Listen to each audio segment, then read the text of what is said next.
அத்தை அன்னைக்கு இந்த துணியில் தானே கத்திய வச்சாங்க. பாபா தானே கத்திய மந்திரிச்சு கொடுத்தாரு. இப்ப கத்தி எங்க போச்சு? ஆஹாமா, உங்க கையில ஏதோ ஒரு மந்திர சக்தி இருக்குமா? உங்க கைப்பட்டதும் தலைவலி பறந்து போச்சு. நீ என்ன பண்றனா, முதல்ல இப்படி கோவப்படுறத நிறுத்து. இவ்வளவு கோவப்படுறது நல்லதே இல்ல. இதே மாதிரியே எல்லார்கிட்டயும் கோவப்பட்டு இருந்தேன்னா அதுக்கப்புறம் உனக்கு தலைவலி வராம எப்படி இருக்கும்? உங்களை மாதிரி இவ்வளவு பாசமான ஒரு அம்மா கிடைச்சாங்கன்னா, அதுவும் இவ்வளவு நல்லா மசாஜ் பண்ற ஒரு அம்மா கிடைச்சாங்கன்னா யாருக்குமே தலைவலி வராதுமா. என்னம்மா என்னாச்சு? அத்தை அது வந்து நீங்க கத்தி கொண்டு வந்தீங்கல்ல அவருக்கு சுத்தி போடுறதுக்கு. அத நான் பாபா கிட்டயே திருப்பி கொடுத்துட்டேனேமா. ஆமா அத்தை, ஆனா இந்த துணி. ஹலோ மேடம், இவங்க என்னோட அம்மா. இவங்க என்ன செஞ்சாலும் என்ன சொன்னாலும் அது சரியாதான் இருக்கும். இவங்களை நீ கேள்வி கேட்க வேண்டிய அவசியமே இல்லை. இனிமே அவங்கள இந்த மாதிரி கேள்வி கேட்கிற வேலையெல்லாம் வச்சுக்காத. புரிஞ்சுதா இல்ல புரிய வைக்கணுமா? அவ உன்னோட பொண்டாட்டி, அவகிட்ட கூட இப்படிதான் கோவப்படணுமா? இங்க பாருமா, இவ பேச்சையெல்லாம் நீ பெருசா எடுத்துக்காத. இவ எப்பவும் இப்படிதான், ஆனா மனசு தங்க மாதிரி. நீ கவலைப்படாத, இன்னும் கொஞ்ச நாள் ஆனா இவனோட பேச்சு உனக்கும் பழகி போயிடும்.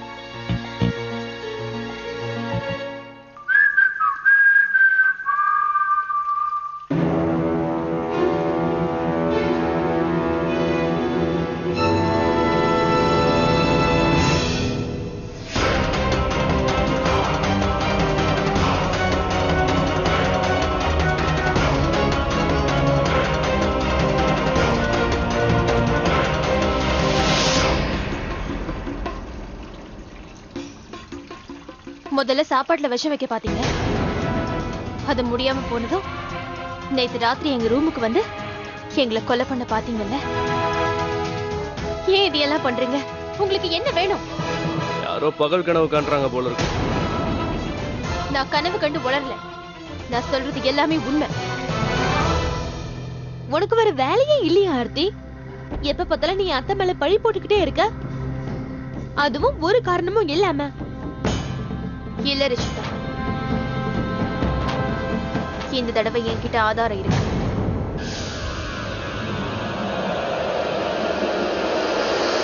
இப்ப உங்களால பொய் சொல்ல முடியுமா? என்ன சொல்லி இப்ப சமாளிக்க போறீங்க? இந்த உடைஞ்ச வளையல பாருங்க, இது உங்களோட வளையல் தானே? ஏன் எதுக்காக நேத்து ராத்திரி எங்க ரூமுக்கு வந்தீங்க? அதுவும் இல்லாம சத்தம் கேட்டு நான் எழுந்த உடனே ரூமை விட்டு ஓடி போயிட்டீங்க. உங்ககிட்ட கத்தி கூட இருந்துச்சு, அதை வச்சுதான் எங்களை கொல்ல பாத்தீங்க. ஆனா ஒரு விஷயத்த மறந்துட்டீங்க, அந்த கத்திய நேத்து ராத்திரி எங்க ரூம்லயே நீங்க போட்டுட்டு போயிட்டீங்க. இவருக்கு சுத்தி போடுறதுக்கு நீங்க கத்தி எடுத்துட்டு வந்தீங்களே, அது அத நான் பாபா கிட்டயே திருப்பி கொடுத்துட்டேனேமா. உங்களுக்கு என்ன வேணும்? எதுக்காக இதையெல்லாம் பண்ணுங்க? உங்க குறிக்கோள் என்ன? ஏன் அமைதியா இருக்கீங்க? ஏதாவது பேசுங்க. உனக்கு ஒண்ணு தெரியுமா ஆர்த்தி? ஆரண்டவன் கண்ணுக்கு இருண்டதெல்லாம் பேயா தெரியும். அதே மாதிரி தான் நீ ஏமாந்திருக்க ஆர்த்தி. உன் புருஷன் உன் புள்ளைய கிட்னாப் பண்ணவனை பிடிக்கிறதுக்காக என் வாழ்க்கையில தேவையில்லாம விளையாடி இருக்காரு. எனக்கு கல்யாணம் பண்ணிக்க ஒத்துக்கிட்டது இது எல்லாமே அவருடைய சுயநலத்துக்காக தான். அப்புறம் நீ என் புருஷனுடைய உரிமையெல்லாம் கிடைக்கிற, எங்களுக்கு கிடைக்க வேண்டிய சொத்தை எங்களுக்கு கிடைக்க விடாம தடுக்கவும் செய்யற. என்ன உரிமை? எதை நான் தடுத்தேன்? இப்ப எனக்கு எல்லாமே புரிஞ்சு போச்சு. எல்லாம் இனிமே இந்த விஷயம் கோர்ட்டுக்கு தான் போகும். எது தப்பு எது சரின்னு கோர்ட் முடிவு பண்ணும்.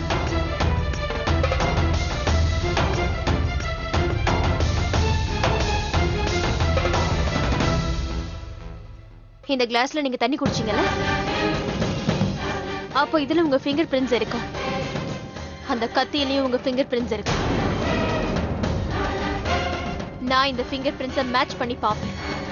அது மட்டும் மேட்ச் ஆயிடுச்சுன்னா எது உண்மை எது பொய்ன்னு தெளிவா தெரிஞ்சுக்கணும். மனசுல என்ன பெரிய போலீஸ் டிடெக்டிவ் நினைப்பா?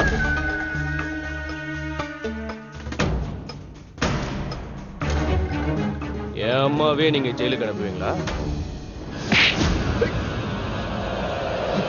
என்னங்க ஆகாஷ், உனக்கு எவ்வளவு தைரியம் இருந்தா ஆர்த்தியோட கைய பிடிப்ப?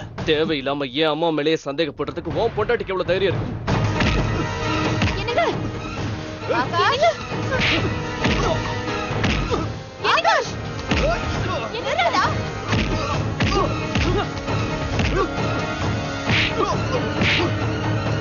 ராஜேஷ், அவங்க ரெண்டு பேரையும் சண்டை போட வேண்டாம்னு அவங்க கிட்ட சொல்லுங்க. ஏய் ஏடா என்ன அடிக்கிற? ஆகாஷ், பங்கஜ், பங்கஜ் இங்க பாரு, ராஜேஷ் அடிச்சிட்டு இருக்கான். ராஜேஷ் வேண்டாப்பா. அம்மா நீங்க போங்க. ராஜேஷ், டேய் அடிக்காதடா அவனை, நிறுத்துடா. ராஜேஷ், ராஜேஷ், என்னங்க ப்ளீஸ் நிறுத்துங்க. ராஜேஷ் வேண்டாப்பா, விட்டுடு அவனை, விட்டுருங்க. ஆகாஷ் சொன்னா கேளுங்க. ராஜேஷ் வேண்டாப்பா, விட்டுடுப்பா. ராஜேஷ், ஆகாஷ் நிறுத்த போறீங்களா இல்லையா? ஏடா என் பையனை அடிச்சிட்டு இருக்க, அவனை விட்டுடுடா. பங்கஜ், பங்கஜ் அண்ணா, என்னங்க ராஜேஷ் விட்டுடுப்பா. என்னங்க விட்டுடுங்க, விட்டுடு ராஜேஷ். வேண்டாம், அவனை விடு. சொன்னா கேளு, விடு. இந்த தைரியம் இருந்தா என் அம்மா மேலே பழி போடுவீங்க. என்ன விடுங்க. இவனை இன்னைக்கு கொல்லாம விட மாட்டேன். விடுங்க. என் பொறுமையை ரொம்ப தோத்துட்டான். விடுங்க. அந்த காயத்ரி அம்மாவுக்கு ஒரு பையன் செத்து போயிட்டானே வச்சுக்கோங்க. ஆகாஷ் போதும், இன்னொரு தடவை யாரையாவது கொலை பண்ணுவேன்னு சொன்ன. இதுதான் நான் உனக்கு கத்து கொடுத்தடா, இப்படிதான் நான் உன்னை வளர்த்தடா. இப்படிதான் நீ ஆகணும்னு நினைக்கிறியா? கொலைகாரன் ஆகணும்னு நினைக்கிறியா? ஜெயிலுக்கு போறியா? போங்க, கூட்டிட்டு போங்க. வா ராஜேஷ். கூட்டிட்டு போங்க உங்க பிள்ளைய. உள்ள கூட்டிட்டு போ அவனை. போமா, கூட்டிட்டு போமா, உள்ள கூட்டிட்டு போ.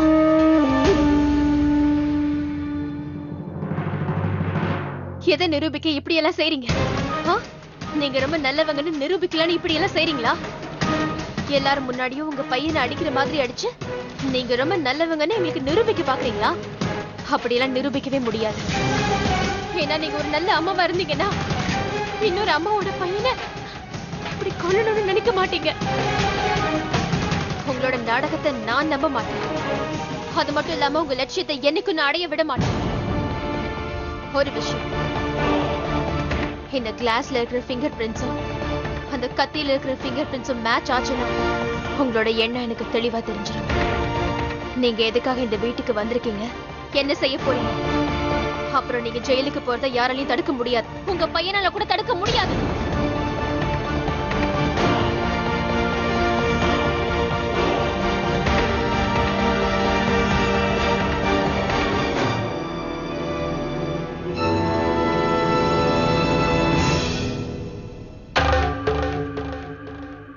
இப்ப நான் உங்களுக்கு உத்தரம் கொடுத்தா வலியெல்லாம் குறைஞ்சிரும்.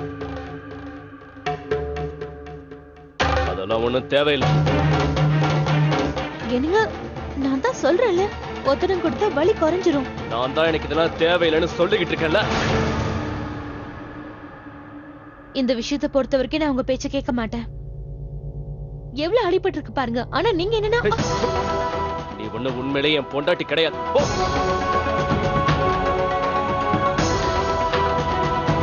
நான் உங்களுடைய பொண்டாட்டி தான். என் புருஷன் மேல எனக்கு முழு உரிமை இருக்கு. நான் சொல்றது இப்பவாது உன் காதை திறந்து கேளு. உனக்கு என்னோட சந்தோஷத்திலையும் உரிமை இல்லை, என்னோட துக்கத்திலையும் உரிமை இல்லை. சொன்னது புரிஞ்சதா இல்ல புரிய வைக்கவா? என்னாச்சு? அதான் அது வந்து, இவருக்கு உத்தரம் கொடுக்க நான் இதை எடுத்துட்டு வந்தேன். நல்ல வேளை நீங்களே வந்துட்டீங்க. இவர் நான் சொல்றதை கேட்க மாட்டேங்கிறாரு. நீங்களாவது இவர்கிட்ட ஒத்துட வச்சுக்க சொல்லுங்களேன். மருமக சொல்றத கேளுப்பா, ஒத்தடம் வச்சுக்கோ, வேணான்னு சொல்லிடாத. நான் உன்கிட்ட தான் சொல்லிட்டு இருக்கேன், கேக்குறியா இல்லையா? ஒத்தடம் கொடுத்துக்கிட்டேனா அது உனக்கு தான் நல்லா இருக்கும். நீ ஒத்தடம் கொடுமா, நான் போய் மூலிகை மருந்து செஞ்சு எடுத்துட்டு வரேன். அத போட்டா காயம் சீக்கிரம் ஆறிடும். நீங்க செஞ்சு எடுத்துட்டு வரீங்களா? ஆமா, எனக்கு இந்த வீட்டு வைத்தியம் மூலிகை மருந்து செய்யறதெல்லாம் எனக்கு நல்லாவே தெரியுமா. வைத்தியர்கிட்ட வேலை பார்த்தேன், அங்கதான் இதெல்லாம் கத்துக்கிட்டேன்.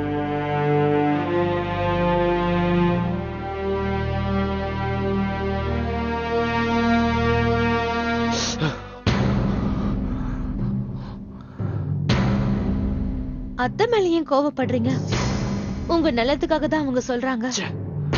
யார்கிட்ட கோபத்தை காட்டணுமோ அவங்க கிட்ட காட்டாம இப்ப வீட்ல உள்ளவங்க கிட்ட காட்டுறீங்க. நான் இப்ப ராஜேஷ பத்தி தான் சொல்லிக்கிட்டு இருக்கேன்.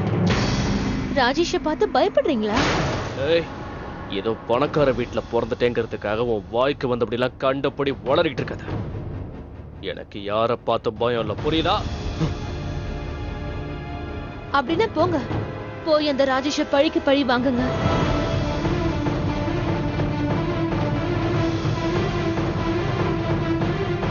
ரத்தம் வர வரைக்கும் அடிச்சிருக்கான். நீங்களும் போய் அவனை ரத்தம் வர வரைக்கும் அடிங்க. ராஜேஷ் இப்ப அந்த பாபா கோயிலுக்கு தான் போயிருக்கான். தனியா போயிருக்கான். இதை விட உங்களுக்கு வேற நல்ல சந்தர்ப்பமே கிடைக்காது.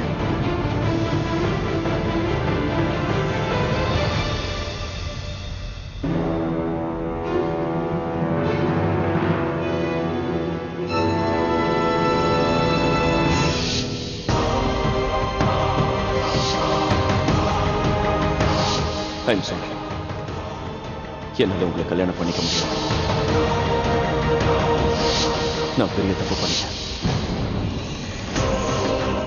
என்னை கல்யாணம் பண்ணிக்கிறேன்னு சொல்லி ஏமாத்தினே ராஜேஷ். அந்த அவமானத்தை நான் என்னைக்குமே மறக்கவே மாட்டேன்.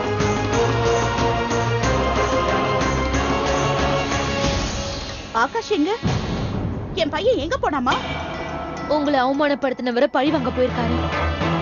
ராஜேஷோடைய ரத்தத்தை பார்க்காத வரைக்கும் உங்க பையன் தூங்கவே மாட்டாரு. நீ எப்படி அவனை போக விட்ட? நீ ஏன் அவனை தடுத்து நிறுத்தல? என்னையாவது கூப்பிட்டுருக்கலாம்ல? கடவுளே, என்ன ஆக போதோ தெரியலையே. நான் இப்பவே ஆகாஷ தடுக்கணும். அவன் கோபத்துல ஏதாவது இல்ல இல்ல. கடவுளே, என் வாழ்க்கையில நான் எவ்வளவோ கஷ்டப்பட்டுட்டேன். நான் நிறையவே வேதனைகளை அனுபவிச்சுட்டேன். என் பையன் ரத்த வெள்ளத்துல கிடக்கிறது என்னால பார்க்க முடியாது. இத்தனை வருஷமா நான் தவ இருக்கிறது வீணா போக கூடாது. அவன் உன்கிட்ட ஏதாச்சும் சொல்லிட்டு போனானா? ராஜேஷ் வீட்டுக்கு போனானா? ஏன் வாயை மூடிட்டு இருக்கிற? அவன் எங்க போனான்னு சொல்லு. அது ராஜேஷ் பாபா கோயிலுக்கு போயிருக்காரு. அதனால ஆகாஷும் இப்போ அங்கதான் போயிருக்காரு. வீர் பாபா தர்காக்கா. கடவுளே, எங்க போற நீ? அம்மா இல்லம்மா, எங்க போறேன்னு கேக்குறல. உன்னதான் எங்க எஜமானி அம்மா வீட்டை விட்டு வெளியே போக கூடாதுன்னு சொல்லிருக்காங்கல்ல. உள்ளவான்னு சொன்னேன். அந்த கடவுளை தடுத்து நிறுத்தினாலும் நான் நிக்க மாட்டேன். என் பையனோட உயிர் ஆபத்துல இருக்கு. இரு, இப்ப போய் அம்மா கூட்டு வரேன். ஆர்த்தி மேடம், ஆட்டோ நில்லுப்பா நில்லு. ஆர்த்தி மேடம், கொஞ்சம் சீக்கிரம் வாங்க மேடம். அந்த பொம்பளை போயிட்டா. நான் எவ்வளவு சொன்னேன் மேடம், என் பேச்ச கேட்காம என்ன தள்ளி விட்டு போயிட்டா மேடம். அங்க பாருங்க போயிட்டு இருக்கா. சீக்கிரம் வாங்க மேடம், ஆட்டோல ஏறி போயிட போறா. பீர் பாபா தர்காவுக்கு போப்பா, சீக்கிரம் போ. பீர் பாபா கோயிலுக்கா? அவர் அங்கதான் போயிருக்காரு. இவங்களும் எதுக்காக அங்க போறாங்க?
என்னோட அப்பா அம்மா எங்க குடும்பத்துக்கு எப்பவுமே உங்களோட ஆசீர்வாதம் வேணும் வேல் பாபா.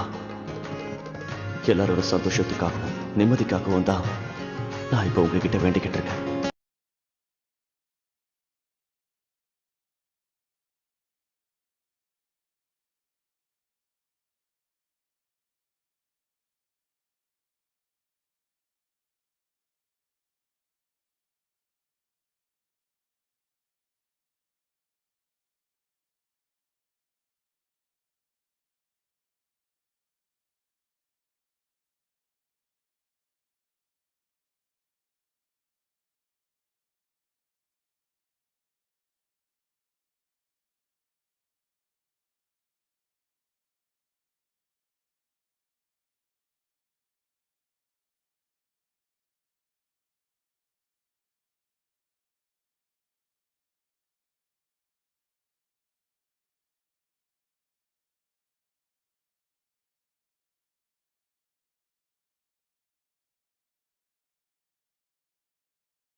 இன்னும் ரொம்ப தூரம் போகணுமே. நான் அங்க போறதுக்கு முன்னாடி அவருக்கு ஏதாவது ஆயிடுச்சுன்னா இல்ல இல்ல இல்ல, நான் இருக்கிற வரைக்கும் அவருக்கு எதுவும் ஆக விட மாட்டேன்.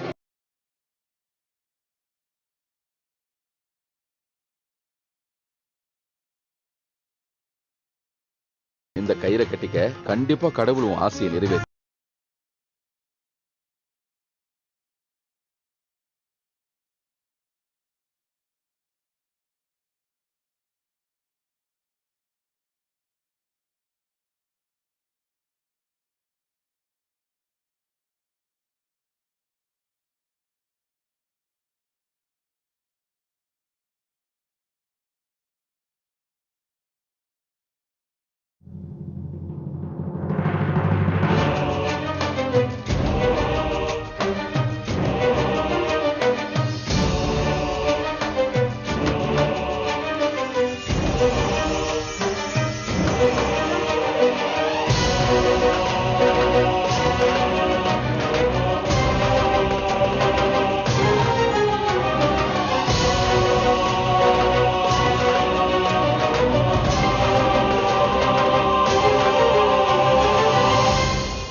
அருண், பிரியா, பானு, அப்புறம் எங்களுக்கு பிறக்க போற குழந்தைக்கு நல்ல ஆரோக்கியத்தையும் நீண்ட ஆயுளையும் கொடுங்க.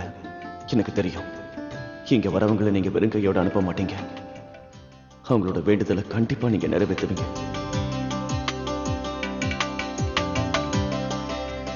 நல்லா வேண்டிக்கோ பிரதர். ஆனா உன் எண்ணம் மட்டும் நிறைவேறாது. அது மட்டும் இல்ல, இப்ப நீ சாவோட விடுமுறை நிக்கிற, அது மட்டும் உறுதி. இதுல இருந்து உன்னை இன்னைக்கு யாராலையும் காப்பாற்ற முடியாது ராஜேஷ்.